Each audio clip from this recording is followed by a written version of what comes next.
அகிலம் டிவி நேயர்களுக்கு வணக்கம்.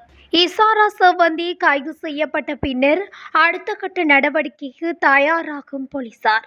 அது குறித்த உத்தியோகபூர்வ நேரடி காணொளியும் தற்போது வெளியாகியுள்ள நிலையில் அழுட்கடை நீதிமன்ற வளாகத்தில் பாதாள உலக தலைவர் கனிமுல்ல சஞ்சீவவின் படுகொலைக்கு பின்னணியில் இருந்ததாக கூறப்படும் இசாரா செவ்வந்தி நேபாளத்தின் பக்தபூர் மாவட்டத்தில் உள்ள திப்போஸ் பூங்காவில் உள்ள ஒரு ஆடம்பரமான வீட்டில் மறைந்திருந்த போது நேற்று முன்தினம் இரவு அவர் கைது செய்யப்பட்டிருந்தார்.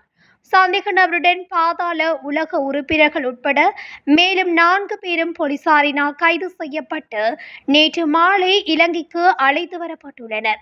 அது தொடர்பான காணொளியும் நேற்றைய தினம் வெளியாகியிருந்தது.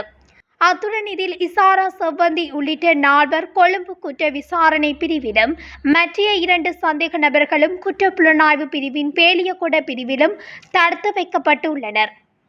தற்போது இவர்களிடம் மேலதிக விசாரணைகளை மேற்கொள்வதற்கு தடுப்பு காவல் உத்தரவுகள் பெறப்பட்டுள்ள நிலையில் இசாரா செவ்வந்தி கொழும்பு குற்றத்தடுப்பு பிரிவுக்கு அதிகாலை அழைத்து வரப்பட்ட நேரடி காட்சிகளும் வெளியாகியுள்ளது.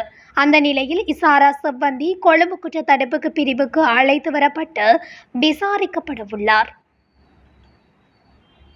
இதுபோன்ற செய்திகளை உடனுக்குடன் தெரிந்து கொள்ள அகிலம் டிவி ஊடகத்துடன் இணைந்திருங்கள். நன்றி, வணக்கம்.